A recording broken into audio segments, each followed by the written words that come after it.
Assalamualaikum warahmatullahi wabarakatuh. Salam sejahtera untuk kita semua. Selamat datang dan terima kasih telah mengklik video ini. Hari ini saya akan menampilkan hasil analisis buku teks Bahasa Indonesia SMP atau MTS kelas 9 edisi revisi 2018 menggunakan teori Badan Satuan Nasional Pendidikan atau BSNP. Tanpa berlama-lama lagi, langsung saja kita mulai. Saya menggunakan buku Bahasa Indonesia SMP atau MTS kelas 9 karangan Agus Trianto, Titik Harsiati dan Eko Sassi. Diterbitkan oleh Pusat Kurikulum dan Perbukuan Balitbank Kemendikbud pada tahun 2018 di Jakarta. Dengan jumlah halaman sebanyak 178 halaman dan ukuran halaman depan 25 cm.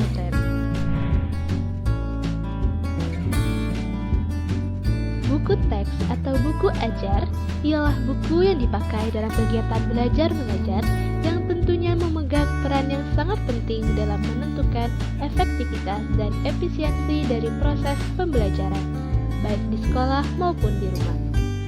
Sebagaimana yang dikemukakan oleh Pusat Kurikulum dan Perbukuan, mereka berpendapat bahwa buku teks memfasilitasi kemandirian peserta didik dalam belajar, baik dalam substansi maupun caranya. Berhasil tidaknya proses belajar mengajar, salah satunya ditentukan dengan buku teks, tidak terkecuali buku teks Bahasa Indonesia. Bahasa Indonesia merupakan mata pelajaran yang diwajibkan pada tingkat dasar, menengah, maupun perguruan tinggi. Hal ini telah diatur dalam pasal 37 ayat 1 dan 2 Undang-Undang Nomor 20 Tahun 2003. Untuk mengetahui kualitas buku teks Bahasa Indonesia SMP atau MTS kelas 9 edisi revisi 2018, maka saya telah menganalisis buku teks ini menggunakan teori BSNP atau Badan Standar Nasional Pendidikan, terkhusus yaitu menganalisis kelayakan bahasa dan penyajian. Metode analisis yang saya pakai dalam penelitian ini ialah metode deskriptif kualitatif. Berikut langkah-langkah analisis data dengan metode deskriptif kualitatif berdasarkan BSNP. Langkah pertama yaitu memberikan skor setiap butir komponen. Dengan skor 1, apabila makna dari kata kunci dalam indikator tidak ditemukan dan peneliti mengusulkan untuk melakukan perbaikan. Skor 3, apabila sebagian kecil makna dalam indikator ditemukan dan peneliti mengusulkan untuk melakukan perbaikan. Skor 5, apabila sebagian besar makna dalam indikator ditemukan dan peneliti mengusulkan untuk melakukan perbaikan. Dan skor 7, jika makna dalam indikator ditemukan dan peneliti memperlihatkan halaman dan indikator. Langkah selanjutnya yaitu mempersentasekan kelayakan sub-aspek dan aspek kelayakan dengan rumus P sama dengan F per N dikali 100%. Kemudian, nilai persentase tersebut ditetapkan kriterianya pada langkah ketiga metode penelitian. Dengan nilai persentase 0 sampai 39% masuk kriteria sangat tidak layak, 49 sampai 54% masuk kategori tidak layak, 55 sampai 64% masuk kriteria cukup layak, 65 sampai 84% masuk kriteria layak, dan 85 sampai 100% masuk ke dalam kriteria sangat layak. Langkah terakhir yaitu mendeskripsikan temuan penelitian. Di sini, penulis akan mendeskripsikan hasil temuan penelitian. Baiklah, itu tadi langkah-langkah metode penelitian. Selanjutnya, saya akan menyajikan hasil temuan analisis. Sebelum itu, saya akan menjelaskan bahwa teori analisis BSNP ini memiliki 4 standar kelayakan, yakni 1. Kelayakan isi, 2. Kelayakan bahasa, 3. Kelayakan penyajian, dan 4. Kegrafikan. Namun, saya hanya akan menganalisis 2 standarisasi, yaitu analisis kelayakan berdasarkan komponen bahasa dan penyajian. Berikut tabel uji kelayakan bahasa teori BSNP. Dapat teman-teman lihat pada tabel bahwa dalam uji kelayakan bahasa menurut BSNP, sub-aspek yang ditekankan yaitu kelugasan, penggunaan bahasa yang dialogis dan interaktif, kesesuaian tingkat perkembangan peserta didik, serta keruntutan dan keterpaduan. Berikut grafik hasil analisis kelayakan kebahasaan.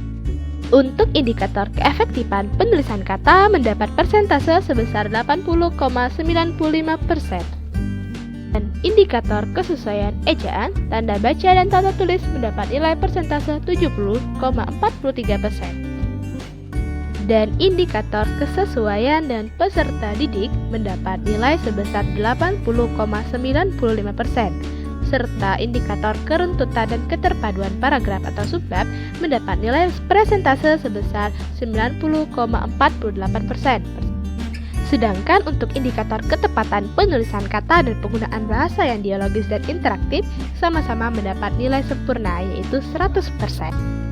Karena indikator ketepatan penulisan kata dan penggunaan bahasa yang dialogis dan interaktif mendapat nilai persentase sempurna 100%, maka hari ini saya hanya akan fokus kepada indikator lainnya, yaitu indikator keefektifan tulisan kata, indikator kesesuaian ejaan, tanda baca dan tata tulis, dan indikator kesesuaian dengan peserta didik.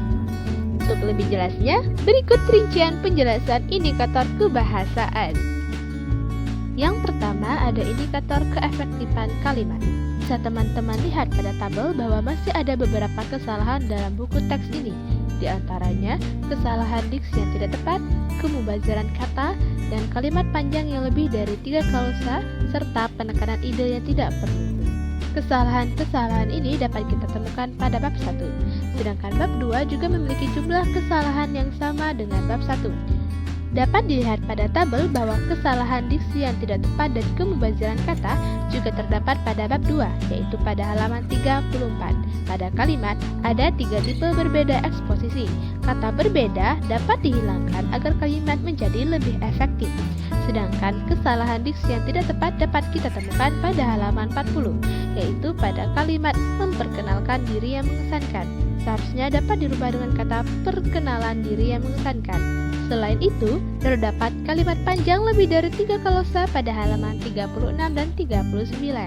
Selain itu, pada bab 2, terdapat kalimat yang kurang efektif karena kurangnya partikel yang, yaitu pada kalimat seperti telah dipelajari sebelumnya. Kata atau partikel yang dapat diletakkan di antara seperti dan telah agar lebih efektif dan makna yang terkandung dapat lebih mudah dipahami oleh peserta didik. Indikator ini mendapat predikat layak dengan persentase sebesar 80,95%. Selanjutnya, indikator kesesuaian ejaan, tanda baca, dan tata tulis. Tampak pada tabel, diketahui bahwa masing-masing bab memiliki 3 buah kesalahan dalam penulisan. Untuk sub-indikator kesesuaian ejaan, tanda baca, dan tata tulis mendapat skor persentase sebesar 70,43% dengan keterangan layak. Dalam bab 1 terdapat kesalahan penulisan tanda hubung, yaitu pada halaman 10, pada kata pusat-pusat yang di spasi cukup jauh. Selain itu, kesalahan penulisan koma pada halaman 13. Selain itu pula, terdapat sedikit kesalahan dalam kalimat perhatikan model laporan yang dibuat oleh siswa Australia berikut. Lebih tepat jika tanda baca yang digunakan ialah tanda baca seru, karena merupakan kalimat perintah. Pada bab 2, terdapat sedikit kesalahan penulisan tanda baca tanya, yaitu pada kalimat tanya yang tidak menggunakan kata tanya pada halaman 43, dan kata asing yang tidak tulis miring, yaitu kata PowerPoint pada halaman 46. Selain itu pula, terdapat penggunaan garis bawah yang dinilai tidak perlu pada halaman 48. Kesalahan yang terdapat pada bab 3 tidak jauh berbeda dengan kesalahan pada bab 2 sebelumnya, yaitu keliru dalam penggunaan tanda baca titik pada kalimat perintah dan tidak menggunakan tanda baca tanya pada kalimat tanya yang terdapat dalam kalimat di halaman 76. Berikutnya, indikator kesesuaian dengan peserta didik. Sebagian besar teks yang terdapat dalam buku ini telah sesuai dengan perkembangan intelektual peserta didik atau dapat diimajinasikan oleh peserta didik. Namun, masih terdapat beberapa kata sulit dalam teks wacana ataupun dalam penjelasan teori. Maka dari itu, indikator ini mendapat nilai persentase rata-rata 80,95% dengan predikat layak. Berikut kata-kata yang dinilai sulit bagi peserta didik. Yang pertama ada kata merefleksikan, kemudian ada bahasa evaluatif, persuasif, moderat, konfrontasional, intuisi, kohesi, dan koheren yang terdapat pada bab 2. Sedangkan pada bab 3 terdapat kata sulit, emotif, dan tematik. Dan pada bab 1 terdapat dalam teks jaringan silab. Untuk indikator keruntutan dan keterpaduan paragraf mendapat skor persentase sebesar 90,48% dengan predikat sangat layak. Sebagian besar teks sudah mencerminkan hubungan yang logis. Namun pada salah satu paragraf dalam bab 1, untuk menjelaskan paragraf setelahnya, peserta didik harus menyelesaikan pertanyaan yang telah disediakan. Namun untuk paragraf lain dalam bab 1, 2, dan 3 telah terdapat koherensi antara ilustrasi dengan wacana teks. Namun, kurangnya penggunaan linking section baik antara kalimat maupun antar paragraf sehingga koherensi antara kalimat dan antar paragraf dinilai kurang tampak atau perlu pemahaman lebih. Selanjutnya yaitu indikator kelayakan penyajian. Tampak pada tabel bahwa subaspek yang perlu ditekankan kelayakannya dalam kelayakan penyajian yaitu teknik penyajian, penyajian pembelajaran, dan kelengkapan penyajian. Berikut akan dijelaskan lebih rinci mengenai butir komponen dari setiap subaspek. Berikut grafik kelayakan penyajian. Dapat dilihat pada grafik di atas bahwa untuk indikator konsistensi, keruntutan, dan keseimbangan mendapat nilai persentase sebesar 90,48%. Sedangkan untuk indikator pembelajaran berpusat kepada peserta didik mendapat nilai persentase sebesar 80,95%. Untuk indikator merangsang metakognisi, imajinasi, dan kreasi mendapat nilai persentase sempurna yaitu 100%. Dan untuk indikator kelengkapan, pendahuluan, isi, dan penutup mendapat nilai persentase sebesar 90,29%. Karena indikator merangsang metakognisi, imajinasi, dan kreasi mendapat nilai persentase sempurna, maka kita hari ini akan fokus kepada indikator lainnya. Berikut deskripsi indikator kelayakan penyajian. Yang pertama ada indikator konsistensi, keruntutan, dan keseimbangan penyajian. Indikator ini memiliki skor persentase sebesar 90,48% dengan predikat sangat layak. Dibuktikan dengan penyajian pada masing-masing bab yang sistematis dan lengkap, mulai dari pembangkit motivasi sampai dengan bagian isi yang sesuai dengan KI dan KB. Buku teks ini pula telah menyajikan indikator materi prasyarat yang terletak pada bagian akhir bab, yaitu kegiatan literasi. Dalam indikator keruntutan penyajian, masing-masing bab, baik itu bab 1 sampai bab 3 dalam buku teks ini telah sistematis dalam penyajiannya, yaitu dimulai dari konsep yang disertai dengan penerapannya. Buku teks Bahasa Indonesia SMP atau MTS kelas 9 edisi revisi 2018 ini memiliki 23 halaman pada bab 1, 17 halaman pada bab 2, dan 35 halaman pada bab 3.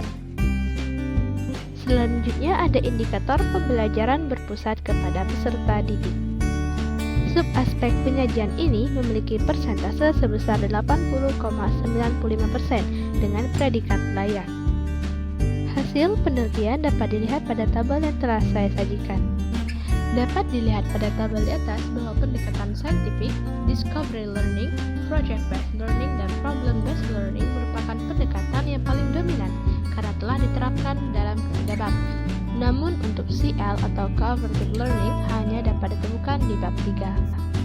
Materi yang disampaikan kurang lebih telah membangkitkan proses interaktif dan partisipatif peserta didik melalui tugas individu, tugas kelompok, dan pelatihan. Namun, sayangnya pada bab 1 dan 2, proses ini kurang menarik stimulus peserta didik dengan kelompok sosial. Terakhir, ada indikator kelengkapan pendahuluan, isi, dan penutup. Buku teks Bahasa Indonesia SMP atau MTS edisi revisi 2018 ini telah lengkap bagian pendahuluannya, mulai dari kata pengantar sampai dengan daftar isi. Setiap bab juga telah menyajikan tujuan pembelajaran, namun sayangnya tidak ada peta konsep disajikan, baik pada bab 1, 2, maupun bab 3. Kemudian bagian isi materi yang disajikan telah lengkap. Bagian evaluasi teks terletak pada akhir di setiap bab. Meskipun tidak dituliskan secara langsung perihal evaluasi, namun tugas atau latihan yang diberikan tersebut secara fungsi dapat kita katakan sebagai bagian evaluasi, karena tugas atau latihan yang diberikan pada akhir bab tersebut menuntut pengaplikasian dari materi yang telah dipelajari sebelumnya. Untuk penutup buku teks dapat kita katakan sangat lengkap, mulai dari daftar pustaka yang sistematis dalam penyusunannya, glosarium sampai dengan profil penulis. Maka dari itu, indikator kelengkapan pendahuluan isi dan penutup mendapat skor persentase rata-rata sebesar 90,29% dengan predikat sangat layak. Itulah tadi hasil analisis kelayakan buku teks bahasa Indonesia SMP